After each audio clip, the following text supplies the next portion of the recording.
안녕하세요, 라니입니다. 13월의 보너스라는 연말정산 시기가 다가왔는데요. 많은 직장인분들이 돈을 돌려받아서 행복한 미소를 지을 수도 있고 돈을 내야 돼서 울고 계신 분들도 계실 수가 있을 것 같아요.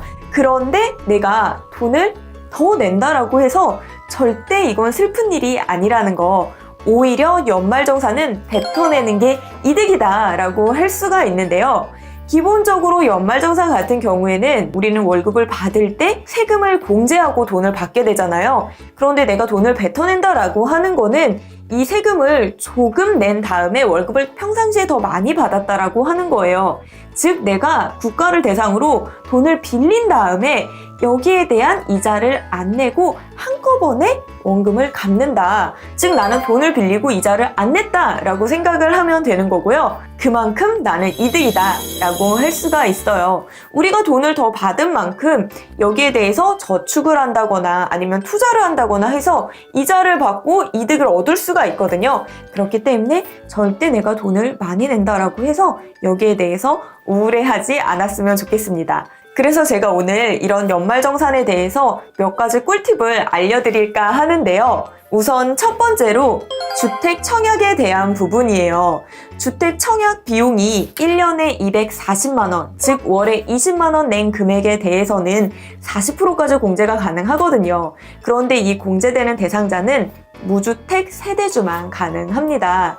근데 내가 부모님이랑 현재 같이 살고 있는데 그럼 저는 주택 청약을 넣어도 공제를 받지 못하나요? 라는 생각이 드시는 분들 계실 거예요. 이때에는 세대 분할을 하시게 되시면 세대주가 되기 때문에 가능하게 됩니다. 다만 이 세대 분할 같은 경우에는 현재 내가 부모님과 같이 살 경우에 단독 주택만 세대 분할이 가능해요.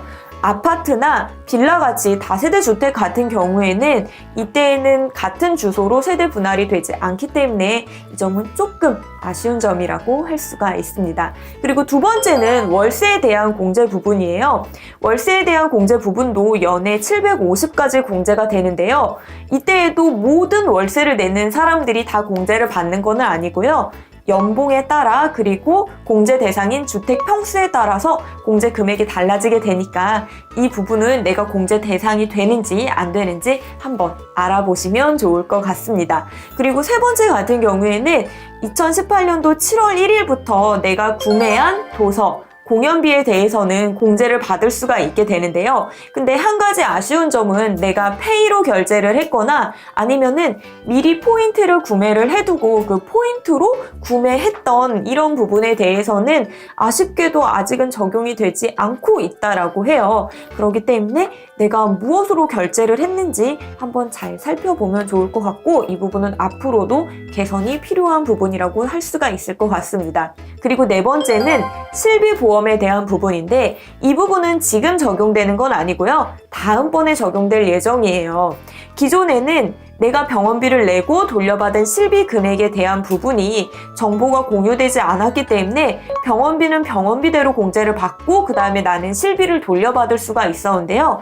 이제는 이 정보가 같이 공유되기 때문에 실비로 돌려받은 부분에 대해서는 공제가 되지가 않습니다.